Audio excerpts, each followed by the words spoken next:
Hello friends, welcome to Arya Socio Academy. Please like, share and subscribe my channel and also press bell icon. Hello friends, welcome to Arya Socio Academy. आजकल जो महामारी चली हुई है धीरे धीरे यह कम हो रही है, फिर भी हमें अपने आप को और दूसरों को भी सुरक्षित रखना है, ज़्यादा से ज़्यादा घर पे रहना है और इसी में अपनी पढ़ाई भी कंटिन्यूअसली करना है। इस महामारी से हम सभी देख ही रहे हैं कि सारी दुनिया परेशान है। बहुत सारे लोग इससे अभी भी जूझ रहे हैं, बहुत सारे लोग अभी भी अस्वस्थ हैं। ईश्वर से मेरी यही प्रार्थना है कि वे जल्दी से जल्दी ठीक हो जाएं, सेहतमंद हो जाएं और मेरा भी परिवार इससे अछूता नहीं रहा है। इसीलिए मैं ईश्वर से प्रार्थना करूंगी कि इस दुनिया से जल्दी यह महामारी जल्द ख़त्म हो। इसी के बीच में हमें और भी काम करने हैं, अपनी पढ़ाई लिखाई भी कंटिन्यूअसली रखनी है। इसी को ध्यान में रखते हुए हमने जो एग्ज़ाम्स टले हैं वो कभी भी हो सकते हैं, तो इसलिए अपने अध्ययन को, अपनी पढ़ाई को में कंटिन्यूटी बनाए रखने के लिए हमें ऑनलाइन या सेल्फ स्टडी इस तरह से हमें कंटिन्यूअसली करते रहना चाहिए, क्योंकि कभी भी एग्जामिनेशन की डेट आ सकते हैं। तो चलिए, आज जो MCQs हम लोग हल करेंगे वो है सामाजिक परिस्थिति एवं भूमिका पर आधारित है। तो चलिए शुरू करते हैं। क्वेश्चन नंबर 1, निम्नलिखित में से किस परिस्थिति में भूमिका संघर्ष होता है? तो पहले यहाँ क्या है, भूमिका संघर्ष के बारे में पूछ रहा है कि भूमिका संघर्ष क्या होता है, किस परिस्थिति में होता है। ऑप्शन ए, जब संघर्षात्मक हितों वाले दो व्यक्ति साथ साथ काम करने का प्रयास करते हैं। अब बताइए, जब व्यक्ति साथ साथ काम करेंगे तो संघर्ष कहाँ होना है? दूसरा ऑप्शन, जब एक व्यक्ति के सामने दो या अधिक परस्पर विरोधी अपेक्षाएं होती हैं। ऑप्शन सी, जब विभिन्न विशेषज्ञों वाले दो व्यक्ति एक ही प्रकार का कार्य करने का प्रयास करते हैं। ऑप्शन डी, जब एक व्यक्ति के समक्ष ऐसी परिस्थिति आ जाती है जिसमें उससे अपनी क्षमता से अधिक कार्य करने की अपेक्षा की जाती है। तो चलिए यहाँ ऑप्शन पर ध्यान दें हम लोग। तो यहाँ क्या करें, जब संघर्षात्मक हितों वाले दो व्यक्ति साथ साथ काम करते हैं, जब दो व्यक्ति साथ साथ काम करेंगे तो यहाँ भूमिका संघर्ष कैसे हो सकता है? जब एक व्यक्ति के सामने दो या अधिक परस्पर विरोधी अपेक्षाएं होती हैं। ये बिल्कुल सही है। एक व्यक्ति के सामने क्या होता है, दो या अधिक विरोधी, एक दूसरे के अपोजिट जो अपेक्षाएं होती हैं भूमिका की, उसी से भूमिका संघर्ष होता है। तो हमारा ऑप्शन यहाँ बी हमारा आंसर मिल गया। जब विभिन्न विशेषज्ञों वाले दो व्यक्ति एक ही प्रकार का कार्य करने का प्रयास करते हैं, ये भी नहीं होगा और डी भी नहीं होगा हमारा, एक से अधिक करने की अपेक्षा की जाती है, तो यहाँ नहीं हुआ। यहाँ क्या है, दो विरोधी या दो परस्पर विरोधी भूमिकाओं की जो अपेक्षा की जाती है उसी से भूमिका संघर्ष होता है। देखिए यहाँ भूमिका संघर्ष की बात, तो भूमिका संघर्ष की बात कौन करता है? भूमिका संघर्ष की बात राल्फ लिल्टन महोदय करते हैं। नोट कर लीजिएगा, ये सारे क्वेश्चन जो आज हम लोग हल करेंगे वो बहुत इंपॉर्टेंट है।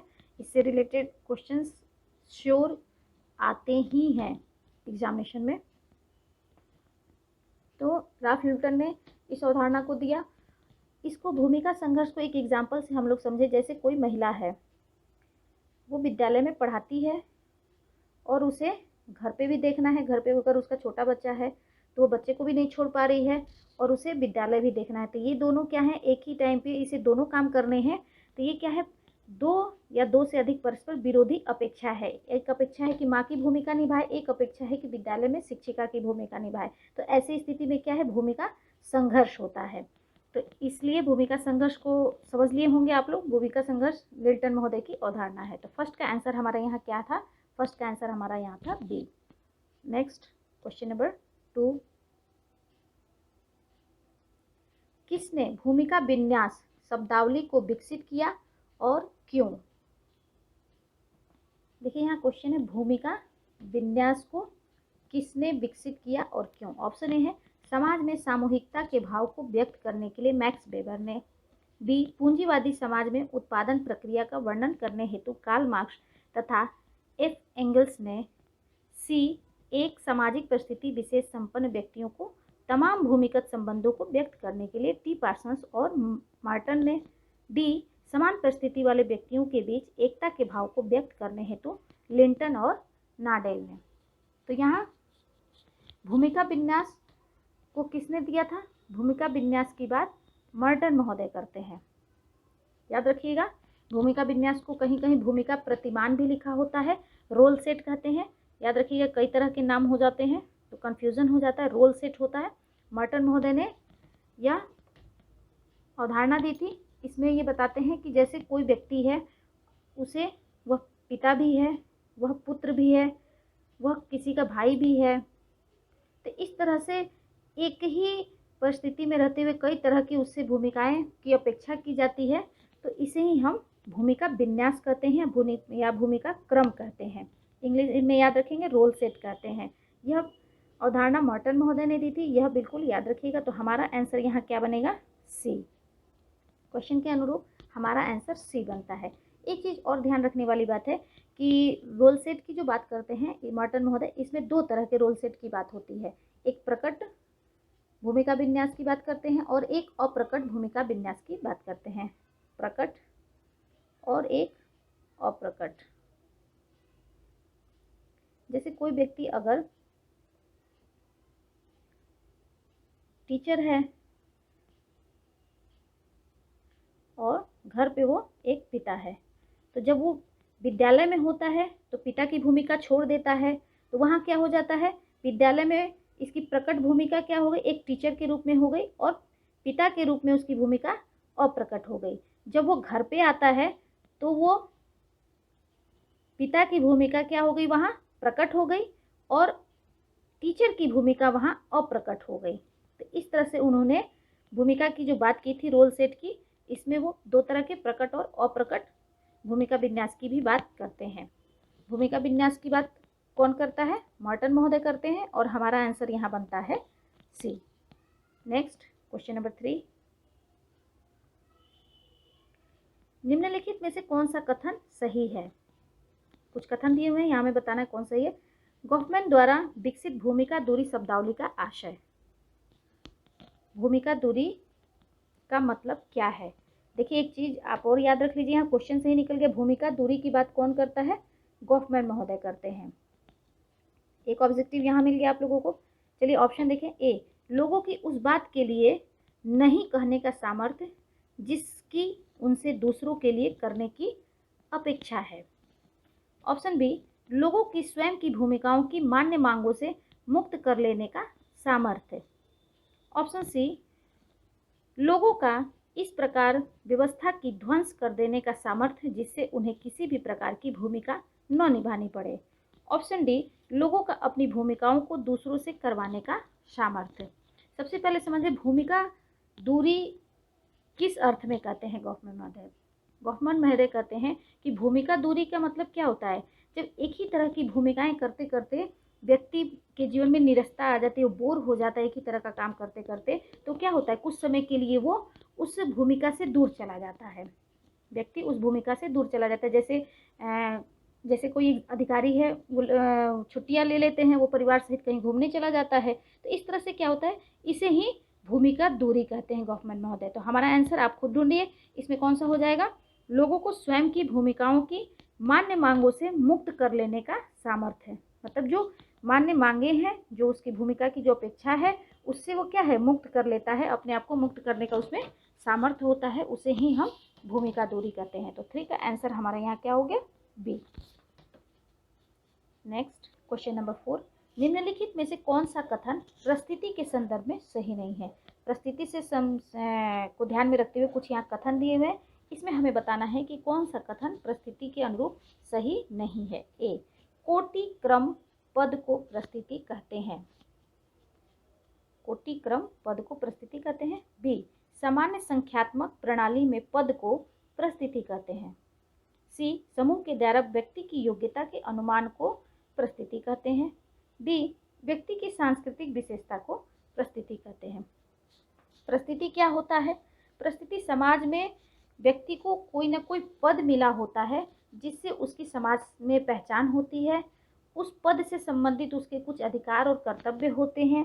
उस पद से संबंधित, उस परिस्थिति से संबंधित उसे कुछ भूमिकाएं निभानी पड़ती हैं, उसे ही हम परिस्थिति कहते हैं। अर्थात समाज में जो भी कोई पद मिलता है, समाज द्वारा मान्य होता है, उसे हम परिस्थिति कहते हैं। तो यहाँ कोटिक्रम पद को परिस्थिति कहते हैं, तो यहाँ यह सही है। सामान्य संख्यात्मक प्रणाली में पद को देखिए यहाँ भी पद को प्रस्तुति कहते हैं। समूह के द्वारा व्यक्ति की योग्यता के अनुमान को प्रस्तुति कहते हैं, योग्यता के अनुरूप जो व्यक्ति को जो पद मिलता है। और डी, व्यक्ति की सांस्कृतिक विशेषता को प्रस्तुति कहते हैं। तो यहाँ क्या है, सांस्कृतिक विशेषता को प्रस्तुति नहीं कहते हैं। तो हमारा क्वेश्चन क्या है, नहीं चुनना है। तो 4 का आंसर हमारा यहाँ क्या निकल गया, डी। 4 का आंसर यहाँ डी बनता है। नेक्स्ट क्वेश्चन नंबर 5, निम्नलिखित में से कौन सा एक कथन सही है। यहाँ कुछ कथन दिए हुए हैं और कौन सा इसमें सही है। गॉफमैन के अनुसार सामाजिक भूमिका की अवधारणा का उद्गम है। सामाजिक भूमिका और गॉफमैन महोदय के अनुरूप क्या है। ए, नाटकीय प्रतिवेश, बी, सामाजिक जीवन, सी, सामाजिक संस्तरीकरण की प्रणाली, डी, भूमिका अनुकूलन प्रक्रिया। तो गॉफमैन महोदय भूमिका की बात सदैव वो नाटकीय प्रतिवेश में करते हैं। तो यह क्या है, कहते हैं कि जीवन क्या है, एक रंगमंच की तरह है और व्यक्ति एक नाटक की तरह लेते हैं। तो गॉफमैन महोदय सामाजिक भूमिका को क्या है, नाटकीय प्रतिवेश में लेते हैं। तो 5 का आंसर हमारा यहाँ क्या हो जाता है, ए। नेक्स्ट क्वेश्चन नंबर 6, एक परिस्थिति विशेष में केवल एक संबद्ध भूमिका नहीं होती बल्कि उससे अनेक संबद्ध भूमिकाएं होती हैं। इसे आर मर्टन ने क्या कहा था। एक परिस्थिति, किसी एक परिस्थिति में एक संबद्ध भूमिका नहीं होती, अर्थात एक भूमिका नहीं होती है, इससे अनेक संबद्ध भूमिकाएं होती हैं किसी एक परिस्थिति में। जैसे कोई अगर व्यक्ति है तो वो क्या है, किसी का पिता है, तो किसी का भाई है, किसी का बेटा है, किसी का मामा है। तो इस तरह से वो क्या है, एक परिस्थिति से कितनी सारी भूमिकाएं उससे जुड़ी होती हैं, अनेक संबद्ध भूमिकाएं होती हैं। इसको मर्टन महोदय ने क्या कहा है। तो इसके पहले अभी हम लोगों ने क्वेश्चन 2 में हल किया, क्या है, भूमिका विन्यास, भूमिका प्रतिमान या रोल सेट कहते हैं। तो हमारा यहाँ क्या निकल के आएगा, भूमिका परिस्थिति प्रटल। परिस्थिति की यहाँ बात ही नहीं हो रही है, भूमिका की बात हो रही है। बहुल परिस्थितियाँ नहीं है, बहुल भूमिकाएं नहीं बोलते हैं, भूमिका पटल इसको कहेंगे। मैंने कहा कि हिंदी में बहुत सारे नाम हो सकते हैं, इंग्लिश में याद रखिए इसको रोल सेट कहते हैं। तो यहाँ 6 का आंसर हमारा हो गया डी। नेक्स्ट क्वेश्चन नंबर 7, भूमिका द्वंद्व उत्पन्न नहीं होता। किस परिस्थिति में भूमिका द्वंद्व उत्पन्न नहीं होता। ए, यदि व्यक्ति की भूमिका वह है जो उसे भाती नहीं है। बी, यदि व्यक्ति की भूमिका अपने परिवेश के अनुरूप नहीं है। सी, जब प्रत्येक व्यक्ति का एक सुनियोजित व्यवस्था के अनुरूप कार्य करता है। डी, जब प्रत्येक व्यक्ति को स्वेच्छा से भूमिका निभाने की स्वतंत्रता होती है। तो यहाँ देखें ऑप्शन में, यदि व्यक्ति की भूमिका वह है जो उसे भाती, जब उसे भाएगी ही नहीं तो वो भूमिका द्वंद्व तो होना ही है। तो अर्थात ये ऑप्शन हमारा गलत है। यदि व्यक्ति की भूमिका अपने परिवेश के अनुरूप नहीं होगी तो वहाँ द्वंद्व होगा ही। और जब प्रत्येक व्यक्ति एक सुनियोजित व्यवस्था के अनुसार कार्य करता है, यहाँ प्रत्येक व्यक्ति व्यवस्था के अनुरूप कार्य करेगा तो व्यवस्था बनी रहेगी और वहाँ द्वंद्व नहीं होगा। तो हमारा आंसर यहाँ निकल गया सी। और ये क्या, स्वेच्छा से, अगर कोई सब लोग अपनी अपनी स्वेच्छा से स्वतंत्रता से कार्य करने लगेंगे, भूमिका निभाने लगेंगे तो गड़बड़ हो सकती है, व्यवस्था भंग हो सकती है। तो लेकिन यहाँ हमारा आंसर क्या निकल गया, 7 का सी। नेक्स्ट क्वेश्चन नंबर 8, महिला पुरुष की भूमिकाओं में विभेदीकरण के संदर्भ में निम्नलिखित में से कौन सा सर्वाधिक प्रभावी तर्क है। महिला पुरुष की जो भूमिकाएं हैं उसमें जो विभेदीकरण है, अर्थात महिला की भूमिका अलग तरह की होती है, पुरुष की भूमिका अलग तरह की होती है, इस पे कौन सा सर्वाधिक प्रभावी तर्क है हमें बताना है। ए, जीव विज्ञान लिंग भूमिका विभेदीकरण निर्धारित करता है। बी, संस्कृति लिंग भूमिका विभेदीकरण निर्धारित करती है। सी, जीव विज्ञान और संस्कृति दोनों ही लिंग भूमिका विभेदीकरण निर्धारित करते हैं। डी, न तो जीव विज्ञान और न ही संस्कृति लिंग भूमिका विभेदीकरण निर्धारित करते हैं। तो यहाँ हमारा आंसर होगा 8 का सी, क्योंकि जीव विज्ञान अर्थात नेचुरली, प्राकृतिक, और कल्चर जो हमारा कल्चर है, जो हमारी संस्कृति है, इस दोनों से ही हमारे क्या है, महिला और पुरुष की भूमिकाओं में विभेदीकरण होता है। नेचुरली महिलाओं और पुरुष की शारीरिक बनावट भी अलग होती है, उनके कार्य भी अलग होते हैं, और उसी तरह से हमारे समाज में, हमारी संस्कृति में भी दोनों की कार्य में उनके भूमिका, जो समाज में उनकी भूमिका निभानी होती है, उसमें भी अंतर होता है। तो अर्थात ये क्या है, जीव विज्ञान और संस्कृति दोनों से ही लिंग भूमिका विभेदीकरण निर्धारित होता है। तो एक का आंसर हो गया यहाँ सी। नेक्स्ट क्वेश्चन नंबर 9, जब महत्वाकांक्षाओं और उपलब्धियों के बीच अंतराल बहुत भारी लगने लगे तब उसका परिणाम है। अर्थात आपकी जो कोई महत्वाकांक्षा हो और जो आपने पाया हो उसके बीच में अंतर आने लगे तो इसका परिणाम क्या होगा। ए परिस्थिति संघर्ष, बी परिस्थिति कुंठा, सी परिस्थिति तनाव, डी परिस्थिति प्रतीक। यहाँ संघर्ष की बात नहीं है। महत्वाकांक्षा अर्थात हमारे जो लक्ष्य हैं, हमने कोई लक्ष्य निर्धारित किया और उसको पूरा करने के लिए हमारे जो साधन होते हैं, इनके बीच में अगर बहुत ज़्यादा दूरी हो जाए तो इसका क्या परिणाम होगा। इसका परिणाम क्या होगा, कुंठा होगा, परिस्थिति कुंठा होगी। तनाव और संघर्ष नहीं होगा, परिस्थिति कुंठा। यह अवधारणा कोहेन ने दी है। कोहेन महोदय ने, इनकी बुक है द डेलिक्वेंट बॉयज, इसमें इन्होंने परिस्थिति कुंठा की बात की है। तो 9 का आंसर हमारा हो जाता है यहाँ बी। नेक्स्ट क्वेश्चन नंबर 10, ऐसी परिस्थिति जिसके अतिरिक्त व्यक्ति के पास कोई विकल्प नहीं है। एक ऐसी परिस्थिति जिसके अतिरिक्त व्यक्ति के पास कोई विकल्प नहीं होता है। यहाँ विकल्प की बात नहीं होती है। ए प्रदत्त परिस्थिति, बी प्रमुख परिस्थिति, सी अर्जित परिस्थिति, डी प्रधान परिस्थिति। तो प्रमुख परिस्थिति क्या होती है, जब हमारे सामने बहुत सारी परिस्थितियाँ होती हैं लेकिन जिस परिस्थिति से हमारी पहचान होती है, जिस परिस्थिति से समाज में हमें जाना जाता है, तो वो क्या होता है, वो प्रमुख परिस्थिति होती है। और अर्जित परिस्थिति, जो हमने अर्जन किया है, जो हमने अपनी योग्यता से पाया है, वो अर्जित परिस्थिति हो गई। प्रमुख और ये प्रधान लगभग वही है। तो प्रदत्त परिस्थिति क्या है, ये हमें जन्म से मिलती है। कुछ परिस्थितियां हमें जन्म से मिलती है, जैसे पुत्र, ये क्या है, हमें जन्म से हम किसी के पुत्र हैं, ये इसको क्या है, हम बदल नहीं सकते, इसका कोई विकल्प नहीं होता। हमारे नातेदारी, हमारा परिवार, इससे संबंधित जो भूमिकाएं हमें मिलती हैं वो क्या है, जन्म। जैसे किसी जाति में हम जन्म लेते हैं तो ये सारी क्या है, प्रदत्त हैं। इससे क्या है, जन्म के साथ हमें इसकी परिस्थिति मिल जाती है, इसलिए हम इसको बदल नहीं सकते। तो अर्थात हमारा 10 का आंसर यहाँ क्या हो जाएगा, ए प्रदत्त परिस्थिति। नेक्स्ट क्वेश्चन नंबर 11, असंगत प्रत्याशाएं उन्मुख करती हैं। असंगत अर्थात मैच नहीं करती हैं, जो मिलती नहीं है, दोनों अलग अलग हैं। प्रत्याशाएं क्या करती हैं, ए भूमिका संकुचन, बी दोहरी भूमिका, सी भूमिका द्वंद्व, डी भूमिका मिश्रण। जब असंगत ही हैं, दोनों एक दूसरे का साथ नहीं देती हैं, अलग अलग हैं, तो क्या होगा, भूमिका द्वंद्व होगा, भूमिका संघर्ष होगा। तो 11 का आंसर हमारा क्या हो जाएगा यहाँ, सी। नेक्स्ट क्वेश्चन नंबर 12, सामाजिक पद विशेष से जुड़े विशिष्ट कर्तव्यों तथा अधिकारों के इर्द गिर्द संगठित व्यवहार के विन्यास को कहते हैं। सामाजिक पद अर्थात कोई परिस्थिति है, उससे जुड़े विशिष्ट कर्तव्यों, किसी पद से, किसी परिस्थिति से जुड़ी जो कर्तव्य हैं और अधिकारों के संगठित व्यवहार को या व्यवहार के विन्यास को क्या कहते हैं। ए भूमिका, बी परिस्थिति, सी प्रतिष्ठा, डी शक्ति। तो क्या होगा हमारा आंसर, क्या है, हमारा आंसर यहाँ होगा भूमिका।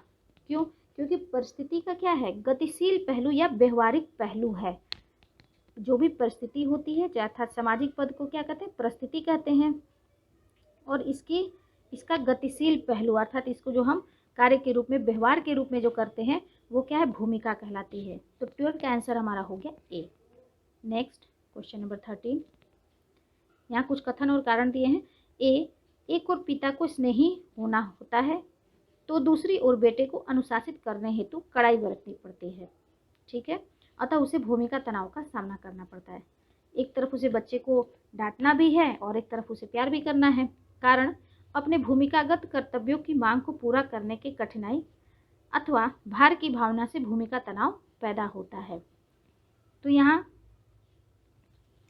बिल्कुल सही है कि एक तरफ उसे बच्चे से प्यार भी है, प्यार करना भी है, और क्या है, उसे सिखाने के लिए, उसे अनुशासित बनाने के लिए उसे डांटना भी पड़ता है, मारना भी पड़ता है।